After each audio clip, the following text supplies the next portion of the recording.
मधील पाणीसाठा हा 90% पोहोचलाय। मागील वर्षी याच वेळी धरणांमधला पाणीसाठा 87% इतका होता। यंदा मराठवाड्यामध्ये 84% पाणीसाठा जमा झालाय। मागच्या वर्षी हा पाणीसाठा 74% होता। 10%ची वाढ झालेली आहे। राज्यामधली अनेक धरणं ओव्हरफ्लो झाली आहेत। मोठे प्रकल्प 97% इतके भरले आहेत। अभिषेक मुठाळांचे प्रतिनिधी माहिती देतील। अभिषेक, आपण बघतोय एकीकडे पावसाचा हाहाकार, मात्र दुसरीकडे आता धरण क्षेत्र मात्र आपण बघतोय तुडुंब भरलेली आहेत। नक्कीच राज्यातल्या ज्या धरण क्षेत्रामध्ये मोठ्या प्रमाणात आपल्याला वाढ होताना पाहायला मिळते आहे। प्रामुख्यानं 3 ते 4 टक्क्यांवर अधिक पाणीसाठा जो आहे तो यंदा आपल्याला यावर्षी पाहायला मिळतो आहे।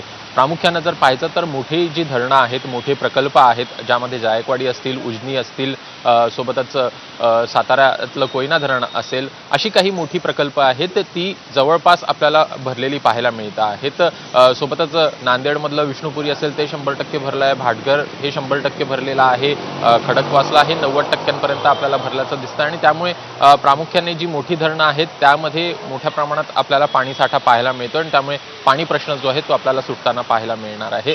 दुसरीकडे जर का पाहायचं तर शेतीचं हे मोठ्या प्रमाणात आपल्याला यामुळे नुकसान झाल्याचं दिसतं आहे। कमी वेळात अधिकचा पाऊस पडल्यानं पाणी मोठ्या प्रमाणात आपल्याला खालच्या बाजूला उतरताना दिसतं आहे।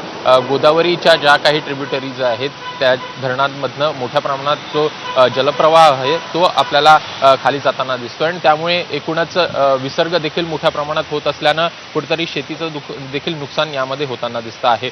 प्रामुख्यानं जर का पाहायचं तर नागपूर असेल, अमरावती असेल, या दोन्ही विभागांमध्ये आपल्याला जवळपास 89% पाणीसाठा असल्याचं दिसतं आहे। कोकणामध्ये 95% पाणीसाठा आहे, तर पुणे असेल इथं साधारणपणे 93% पाणीसाठा दिसतोय, तर नाशिक विभागामध्ये आपल्याला 85% पाणीसाठा आता सध्याला उपलब्ध असल्याचं दिसत आहे। एकूणच पावसाचा जोर हा दुपारनंतर कमी होताना दिसेल आणि त्यामुळे कुठेतरी विसर्ग देखील आपल्याला हा कमी होताना पाहायला मिळणार आहे।